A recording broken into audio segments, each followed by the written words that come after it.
ప్రియమైన వాళ్ళారా, ప్రభువైన యేసు క్రీస్తునామములో అందరికీ వందనాలు. మరి ఈ దినము మన యొక్క వాక్య ధ్యానం కొరకై అపోస్తలుడైన పౌలు రోమీయులకు రాసిన పత్రిక 8వ అధ్యాయము 26వ వచనం చదువుతానండి. అటువలే ఆత్మయు మన బలహీనతను చూచి సహాయం చేయుచున్నాడు. ఏలైనగా మనం యుక్తముగా ఎలాగూ ప్రార్థన చేయవలనో మనకు తెలియదు గాని ఉచ్చరింపశక్యము కాని మూలుగులతో ఆత్మ తానే మన పక్షముగా వాడు. ఇక్కడ వస్తున్న పౌలు వివరించే కార్యం ఏంటంటే పరిశుద్ధాత్మని యొక్క కార్యము. ఉం? పరిశుద్ధాత్మని యొక్క కార్యము. పరిశుద్ధాత్ముడు మన యొక్క బలహీనతను ఆయన గమనించిన వాడు ఉంటున్నాడు. ఎందుకంటే మనం బలహీనులమని తెలుసు. కాబట్టి మనం ప్రార్థించేటప్పుడు మనకు సహకారిగా ఉంటున్నాడు అనే కార్యం చూస్తున్నాం. మనం ఏ విధంగా ప్రార్థించాలో తెలియనప్పుడు ఆత్మ తానే మన పక్షంగా విజ్ఞాపన చేస్తుంది. కాబట్టి ఆయన విజ్ఞాపన చేసేటువంటి ఆత్మగా ఉంటున్నాడు. పరిశుద్ధాత్ముడు విజ్ఞాపన చేసేవాడు ఉంటున్నాడు మన పక్షముగా. మనము మాట్లాడలేనప్పుడు ఆయన మాట్లాడేటట్లు మనకు మాటలు అనుగ్రహిస్తున్నాడు. మనం వేడుకోవాల్సినప్పుడు ఆయన మనకు ఆ విన్నపాలు మనకు అనుగ్రహిస్తాం. కాబట్టి పరిశుద్ధాత్మ కార్యములు మొట్టమొదటిగా వేడుకొనడము అనేటువంటి చూస్తున్నాం. రెండవదిగా ఈ పరిశుద్ధాత్మ కార్యములు మనం గమనించినట్లయితే యోహాను సువార్త 14వ అధ్యాయము 16 వచనంలో, యోహాను సువార్త 14:16 వచనం, నేను తండ్రిని వేడుకొందును, మీ వద్ద ఎల్లప్పుడూ ఉండక ఆయన వేరొక ఆదరణకర్తను అనగా సత్యస్వరూపిగా ఆత్మను మీకు అనుగ్రహించును, మీ వద్ద ఎల్లప్పుడూ ఉండినట్లు. కాబట్టి నేను వెళ్ళిపోతుంటున్నాను. యేసు అంటున్నాడు, నేను వెళ్ళిపోతుంటున్నాను. నేను సెలవులో మరణించి పుస్తకం చెవిటి తిరిగి లేచి పరలోకానికి వెళ్ళిపోవాలి. అయితే మీ కొరకు నేనేం చేస్తానంటే మీతో ఎప్పుడు ఉండే దాని కొరకు ఈ యొక్క ఆదరణకర్తను పంపిస్తాను, పరిశుద్ధాత్మ ఆదరణకర్తను. ఆయన మరి చూసినట్లయితే మిమ్మల్ని మరి ధైర్యపరిచేవాడు ఉంటాడు, ఆదరించేవాడుగా ఉంటాడు అనే కార్యాన్ని గురించి ఇక్కడ మరి చూస్తుంటాం అన్నమాట. మూడవదిగా మనం గమనించినట్లయితే కొరింథీయులకు రాసిన మొదటి పత్రిక 2వ అధ్యాయం మనం గమనించినట్లయితే రైట్ 10వ వచనములో ఏమంటున్నాడు ఇక్కడ, మనకైతే దేవుడు వాటిని తన ఆత్మ ద్వారా బయలుపరిచుంటున్నాడు. ఆ ఆత్మ అన్నిటినీ దేవుని మర్మములను కూడా పరిశోధించున్నాడు. కాబట్టి ఇక్కడ మూడవదిగా మనం గమనించేదంటే దేవుని ఆత్మ ఇస్ ఏ రెవల్యూషన్.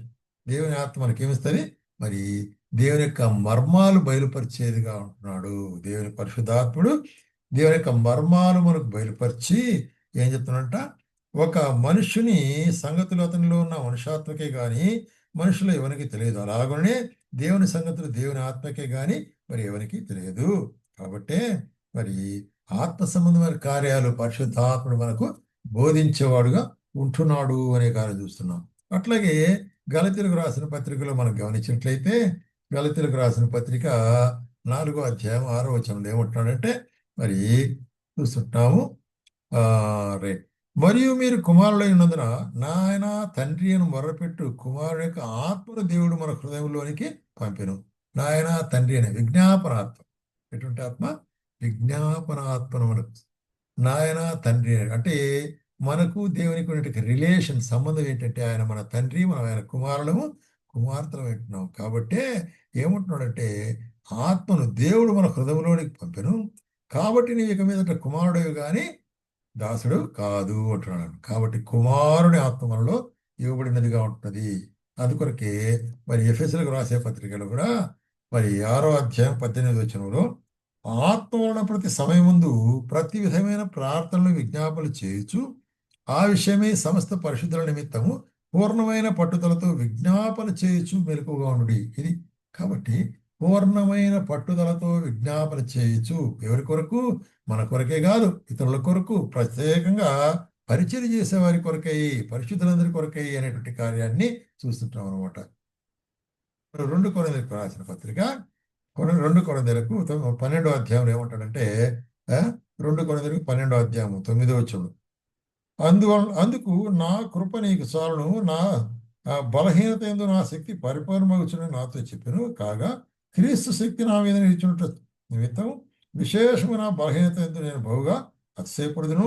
నేనెప్పుడు బలహీనను అప్పుడే బలవంతుడు. క్రీస్తు నిమిత్తం నాకు కలిగిన బలహీనతలో, ఇందల్లోను, ఇబ్బందుల్లోను, హింసల్లోను, ఉపద్రవంలోను సంతోషించున్నాను అంటున్నాడు. కాబట్టి అపోస్తలుడైన పౌలు మరి అటువంటి యొక్క నిర్బంధమైన పరిస్థితుల్లో కూడా తన యొక్క శరీరంలో మరి ఒక వ్యాధి ఉంటున్నది. ఆ వ్యాధి కొరకే ముమ్మారు ప్రార్థన చేసినాడు. అయితే దేవుడు నా కృప నీకు చాలున్నాడు. సరే ప్రభు అని అట్లాగే ఒప్పుకొచ్చుకుంటాను. మన జీవితం కొన్ని వ్యాధులు అనుమతిస్తాడు ఆయన. అప్పుడు మనం ఒకవేళ ప్రార్థన చేసి ఎట్లా ప్రభు నాకు ఇది బాగు చేయి అని కూడా ఆ ప్రార్థనకు జవాబు రాదు. కారణం ఏంటంటే అది దేవుడు తానే నిర్ణయించినట్టు కార్యంగా ఉంటుంది. కాబట్టి ఆ విధంగా దేవుడు నిర్ణయించేవాడుగా కూడా ఉంటున్నాడు తన మహిమ నిమిత్తమే. అందుకొరకే మరి ఇటువంటి యొక్క మరి కార్యం మనం చూసినట్లయితే ఆయన నిత్యమైనటువంటి యొక్క కృపలో మనం నడిపించేవాడుగా ఉంటున్నాడు. నిత్యత్వములు కదా మనకు ఎటువంటి కార్యాన్ని ఆయన బయలుపరుస్తున్నాడు అంటే హెబ్రీయులకు రాసిన పత్రిక 7వ అధ్యాయంలో హెబ్రీయులకు రాసిన పత్రిక 7వ అధ్యాయము 5వ వచనంలో 25వ వచనంలో గమనిస్తే ఈయన తన ద్వారా దేవుని ఎదుకు వచ్చు వారి పక్షం విజ్ఞాపన చేటుకు నిరంతరము జీవించున్నాడు కనుక వారిని సంపూర్ణంగా రక్షించుట శక్తివంతుడు. కాబట్టి ఆయన రక్షణ ఎటువంటిది పూర్ణమైన రక్షణ. కాబట్టి ప్రాణాత్మ శరీరంలో ఆయన కాపాడి రక్షించేవాడుగా ఉంటాడు. కాబట్టి పూర్ణమైన రక్షణ మనకు అనుగ్రహించేవాడుగా ఉంటున్నాడు లాంటి కార్యం. కాబట్టి ఇక్కడ ఏమంటాడు రోమిలకు రాసిన పత్రిక 8వ అధ్యాయం 26వ వచనంలో జ్ఞాపకం చేస్తున్నాడు. మరియు మన హృదయంలో పరిశోధించు మనస్సు ఏదో ఆత్మ యొక్క మనస్సు ఏదో ఎరుగును ఏలైనగా ఆయన దేవుని చిత్త ప్రకారం పరిశోధన కొరకు విజ్ఞాపన చేయుచుంటున్నాడు. కాబట్టి